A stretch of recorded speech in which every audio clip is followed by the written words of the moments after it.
Ողջույն, սիրելի հետևորդներ, սիրելի տնային տնտեսուհիներ, կրկին հանդիպեցինք, այսօր կրկին խոհանոցում եմ, կրկին գազօջախի կողքին, ցանկանում էի պատրաստել բալի մուրաբա և որոշեցի կիսվեմ ձեզ հետ այդ տեսանյութով, ինչ է մեզ հարկավոր, ես վերցրել եմ բալ, մեր այգուց եմ հավաքել, շատ լավ բալ է, նախօրոք արդեն մաքրել եմ, մաքուր է, պատրաստ է, վերցրել եմ 2 կիլոգրամ բալ, վերցրել եմ 2 կիլոգրամ բալ, 2 կիլոգրամ շաքարավազ, քանի որ բալը մի փոքր թթվայնությունը շատ է, միշտ մուրաբաներ պատրաստելիս լցնում ենք հավասարաչափ, քանի կիլոգրամ բալն է, այդքան կիլոգրամ ավելացնում ենք շաքարավազ և 200-250 գրամ ջուր օշարակը պատրաստելու համար կամ պատրաստելու տարբեր եղանակներ, ես այն ժամանակ պատրաստում էի սովորական բալը շաքարակալում էի և պատրաստում էի, իսկ այժմ պատրաստում եմ օշարակով, անցնենք գործի, ցույց տամ ինչպես եմ պատրաստում։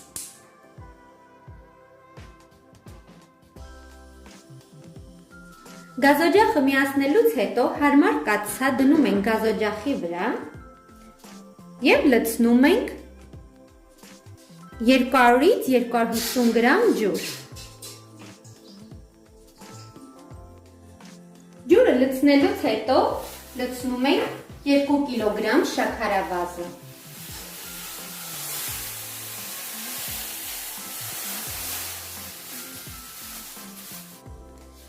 Եվ խառնում ենք, որպեսզի շաքարավազը լուծվի ջրի հետ։ Եթե չեք ցանկանում պատրաստել այս տարբերակով, կարող եք ինչքան ձեր բալն է, լցնել այդքան կիլոգրամ շաքարավազ և թողնել ողջ գիշեր, մնա դուրս է տալիս իր հյութը և առավոտյան նոր սկսում ենք եփել։ Պետք է խառնենք, լուծվի և հասցնենք մի փոքր եռման աստիճանի։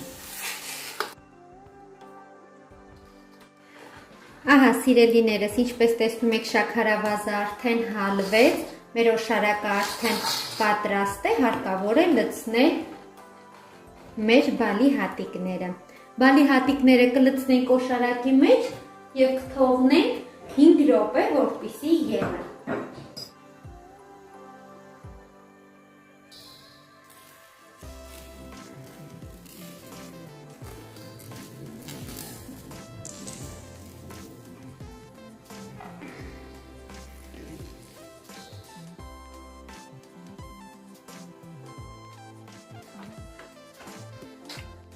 Ես բալի կորիզները չեմ հանում, ի տարբերություն դեղին կեռասի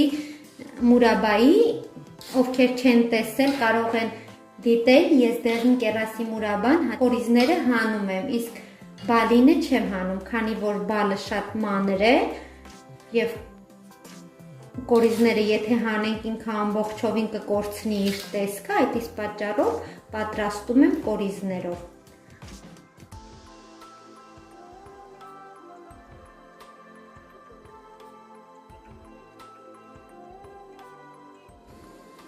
Արդեն 5 րոպե եռում է, անջատում ենք գազօջախը, ծածկում ենք բերանը և թողնում ենք, որպեսզի ողջ գիշեր մնա, կհանդիպենք առավոտյան։ Բարի լույս սիրելիներս, արդեն լույսը բացվել է, մեր բալը ամբողջ գիշեր մնացել է օշարակի մեջ, բացենք տեսնենք ինչ է ստացվել, այժմ պետք է միացնենք գազօջախը և մարմանդ կրակի վրա եփենք։ Վերջնական տեսքի բերելու համար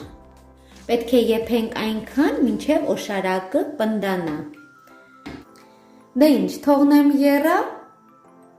վերջնական տեսքը ցույց կտամ։ Արդեն ժամ ու կես է եռում է, ինչպես տեսնում եք, ես քափը դեռ չեմ քաշել, որպեսզի ցույց տամ, հարկավոր է քափը պարտադիր քաշել։ Վերցրեք լայն բերանով աման, որպեսզի ավելի շուտ գոլորշիանա և ավելի շուտ պատրաստ լինի։ Հիմա քափը քաշեմ,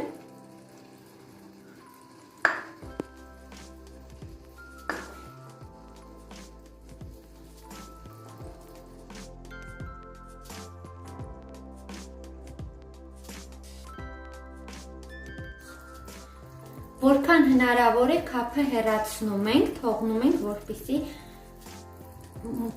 մուրաբայի օշարակը պարզ լինի։ Հիմա ինչպես ենք ստուգում, որ արդյոք պատրաստ է, թե ոչ։ Մի փոքր օշարակից լցնում ենք ափսեի մեջ,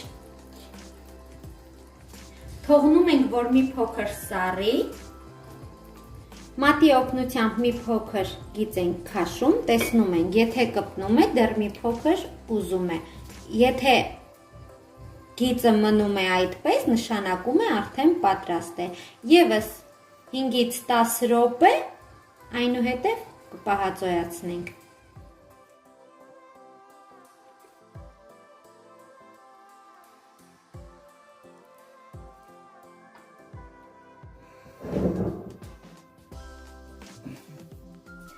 Ահա, մեր բալի մուրաբան արդեն պատրաստ է, սիրելիներս, դուք նույնպես պատրաստ եք, որպեսզի ձմռանը անուշ վայելեք։ Այսօր էլ այսքանը, տեսություն, մինչ նոր հանդիպում։